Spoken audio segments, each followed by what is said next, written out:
the cameras flashed, the crowd froze. Oh, they absolutely froze. Right.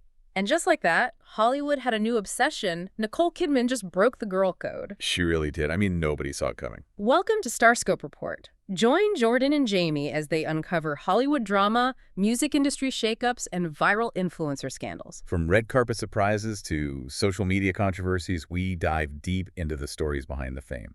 So today, we're unpacking exactly what happens when the incredibly blurry lines between, manufactured Hollywood PR stunts, decades-old personal loyalties, and raw human grief just shatter in real time. Yeah, it's a mess. A fascinating mess, but a mess. Totally. We've pulled together a stack of reporting from the New Daily, Globe Magazine, Daily Jang, and the San Francisco Chronicle to get to the bottom of this. Because treating this as just another standard celebrity gossip headline, it completely misses the mark. Right. What we're actually looking at is a real-time psychological case study. Like it's a masterclass in how public figures navigate really painful transitions. And the collateral damage that comes with it. Because promoting a massive TV show is a huge corporate undertaking. Exactly. And sometimes the business of generating buzz inflicts very real damage on the people in a star's private orbit. So let's start with the inciting incident, because the optics of this are just wild. Oh, they are. It's March 3rd, 2026. Amazon is throwing this huge New York City premiere for their brand new Prime Video series, Scarpetta. Which is a massive property, by the way. Huge. Based on Patricia Cornwell's novels, they've sold like 120 million copies worldwide. Right, so the stakes are incredibly high. They really are. So Nicole Kidman, who is 58, is playing the lead, Kay Scarpetta, and Simon Baker, who's 56, is playing FBI profiler Benton Wesley. And when they step out onto the carpet, they don't just pose for the standard photos. No, they do not.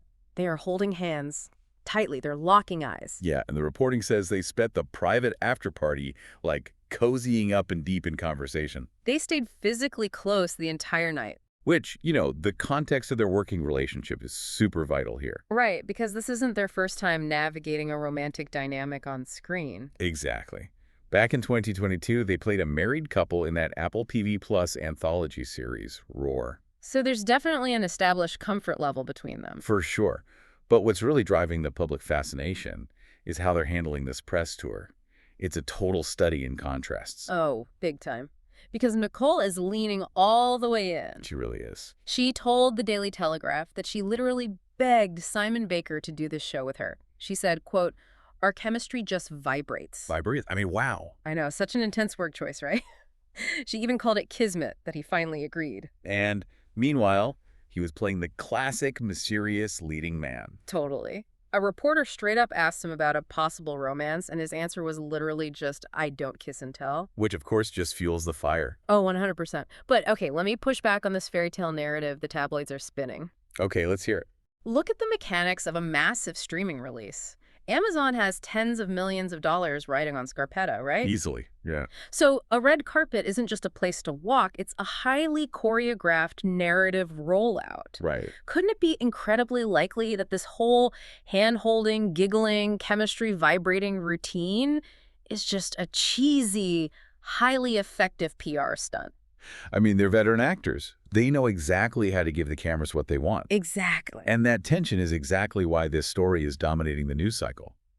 You're absolutely right about the mechanics of a PR rollout. Right. In the streaming era, studios aren't just selling a thriller. They're selling the off-screen dynamic of the leads.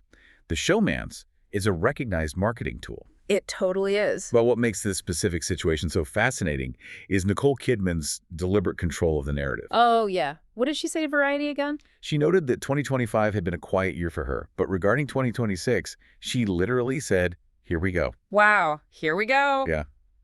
That is not the language of someone accidentally stumbling into a viral moment. No, it's definitely not. So whether this is a manufactured PR stunt contracted by Amazon or like a genuine late-in-life romantic awakening, it is a conscious, highly visible statement. And if we assume this might be a genius PR stunt designed to get us to watch the show, that completely changes the ethical math. It really does. Because suddenly she isn't just a woman following her heart, she's a professional choosing to inflict profound collateral damage on her inner circle just to boost streaming numbers. Which brings us to the real casualty in this story. Yeah. And if you're loving these Hollywood twists, make sure you're subscribed. We've got even crazier stories ahead. Because the fallout here is insane. It really is. We have to talk about Rebecca Rigg. Yes.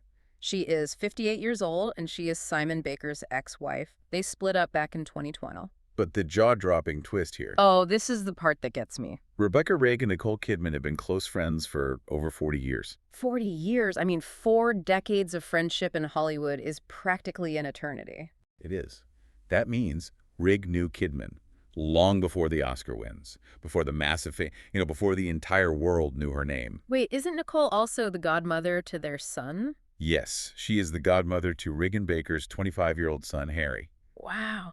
And sources are saying Rigg loves Kidman like a sister. They grew up together in the Australian acting scene. Right, so this is where the massive debate over the girl code comes into play. Because, according to the reports, Rigg and Baker prided themselves on having a totally transparent relationship even after their divorce. Yeah, but Rigg was kept completely in the dark about this. Completely. She reportedly had to find out about them connecting by seeing the photos of them holding hands at the premiere. Which is just brutal. She is said to be shocked and confused. I would be too. And the outrage coming from her camp is intense. Mutual friends are publicly calling Nicole's actions shabby and insensitive. And it isn't necessarily about claiming ownership over an ex-husband. It's about the profound violation of trust. If you look at the mechanics of celebrity isolation, it explains why a betrayal like this is so devastating. How so? Well, when you reach Nicole Kidman's level of fame, almost everyone in your life is on the payroll in some capacity. Yeah, the managers, agents, publicists. Exactly. They have a financial incentive to agree with you and protect your bubble. Right. So finding someone who offers objective reality, someone who has anchored you for 40 years, it's incredibly rare. They're the only mirrors that don't distort. That is such a good point. What I can't wrap my head around is how Nicole balances that risk. It's a huge gamble. But let me play devil's advocate for a second. Okay, do it. Simon Baker and Rebecca Rigg split up in 2020. That was 6 years ago. Hasn't the statute of limitations on the girl code expired by now? I mean, that's the debate, right? Yeah, like they're all pushing 60. They are consenting adults. Is the real crime that she's romantically involved with him? Or is it just the fact that she was acting coy and sneaky without giving her supposed sister a heads up? The secrecy is absolutely the mechanism of the betrayal. Yeah. Because when they filmed Roar together in 2022, the dynamic was completely platonic. Right. Simon Baker even brushed off their on-screen kissing back then. Yeah, he said they both just went, okay, whatever. And Nicole actually rationalized it at the time by saying, the woman she grew up with was married to him for a substantial part of his life. Exactly. She literally said, so we are just the same person. Wow. So to pivot from that deeply familial, sisterly justification to our chemistry vibrates on a red carpet. Without a single warning text. Right. That is what shatters the trust. Breaking that 40-year anchor suggests a massive fundamental shift in her personal priorities. Which means Rebecca Rigg isn't the only one caught in the shockwave. No, definitely not. If Nicole is undergoing a fundamental shift, we have to look at the other side of these broken marriages. And that's not even the wildest part, because wait until you hear how her ex-husband fits into this. Oh, timing's just unbelievable. It really is. Just last year, in 2025, she had a surprise split from country music star Keith Urban after 19 years of marriage. 19 years. And the timeline here is what makes this so combustible. That divorce was only finalized this past January. Right. We are talking mere weeks before this New York red carpet premiere. Mere weeks. You have to imagine the psychological toll of that timeline. Absolutely. Urban is currently on a massive tour right now across the U.S., Canada, and the U.K. And according to sources speaking to Woman's Day, he is absolutely devastated and feeling deeply betrayed. One insider gave a quote that perfectly summarizes the sting of it. What did they say? They said that for Urban, seeing them hold hands was the equivalent of seeing his best mate with his missus. Ouch. I mean, you have to ask yourself, if you had just finalized a 19-year divorce, how would you react to your ex flaunting a new connection globally? I would lose it, especially because the reporting says he already had paranoia about this. Right. He suspected they were getting too close while they were filming Scarpetta. So watching this play out in the press, watching them give these flirty interviews, it is literally his worst nightmare coming true. It's so public. And he apparently even reached out to grill Simon Baker about it. Yeah, but Baker is actively dodging his phone calls. Which brings us right back to the PR versus reality debate. Exactly. Because if this is strictly a manufactured press tour stunt, mandated by Amazon. Why would a baker dodge a phone call from a mutual friend? Right. You just pick up the phone and say, hey, man, it's just business. Don't worry about it. The avoidance implies there is genuine guilt, or at least genuine messiness happening behind the scenes. Well, maybe they just don't want to deal with the confrontation. True.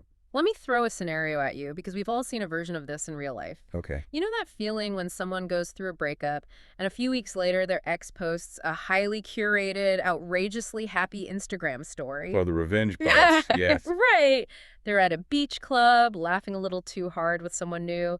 You know deep down that story was engineered for an audience of one. It was posted specifically to provoke the ex. Exactly. Yeah. Is that what's happening here on a global scale? It's entirely possible. And honestly, is it really fair for Keith Urban to dictate how his ex-wife promotes her new thriller series just months after their divorce? She has a job to do. I mean, it's entirely possible to validate both of those perspectives simultaneously. How so? Well, is it fair for Urban to dictate her promo tour? Absolutely not. She's a professional actor selling a show built entirely on the premise of her chemistry with her co-lead. Right, that's the job. But is Urban's pain justified? Completely. Yeah. Because this situation perfectly illustrates the brutal, double-edged sword of Hollywood publicity. The PR machine extracts private pain and converts it into public engagement. Wow, that's so dark but so true. The exact same romantic tension that makes the show a hit is exactly what turns Urban's private post-divorce grief into a highly public humiliation. Because the marketing apparatus does not care about Keith Urban's feelings. No, and it doesn't care about Rebecca Rigg's 40-year friendship either. It only cares about streams, clicks, and engagement. It's absolutely ruthless. It really is. But, you know, if you only follow the tabloid headlines, you would think her entire existence right now revolves around this high school level drama. Right. Who's holding whose hand, who's dodging whose calls. Exactly. But while all this superficial noise is deafening, she drops a bombshell about her life that exists on a completely different, almost unbelievably profound emotional plane. Stay tuned and hit that subscribe button so you don't miss what's coming next, because this part is wild. It is a total left turn. It forces us to reframe everything we've just analyzed about her behavior. Yeah, the San Francisco Chronicle report. Yes. I was reading this report and it legitimately stopped me in my tracks. It's so unexpected. Over the weekend, while the internet is tearing her apart over the girl code, she's speaking at the University of San Francisco's War Memorial Gym. Right, for the Silk Speaker series. Yeah, with investigative journalist Vicky Nguyen. And right there on stage, the 58-year-old Oscar winner announces that she is currently training to become a death doula. A death doula. Let's just explain the mechanics of what that actually entails, because it is heavy, sacred work. Please do. An end-of-life doula, or a death doula, is a trained professional who helps people who are actively nearing the end of their lives. Okay. They don't provide medical care. They provide profound emotional and spiritual support. Wow. Yeah, they help the dying person process their mortality. They help the family navigate the emotional wreckage.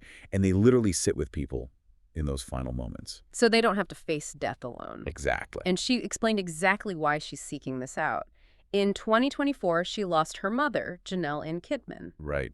She told the audience that as her mother was passing, she realized how profoundly lonely the dying process can be, even when you're surrounded by people. Which is heartbreaking. And think about her resources. Right. She has a massive family, infinite financial wealth, access to the best medical care on the planet.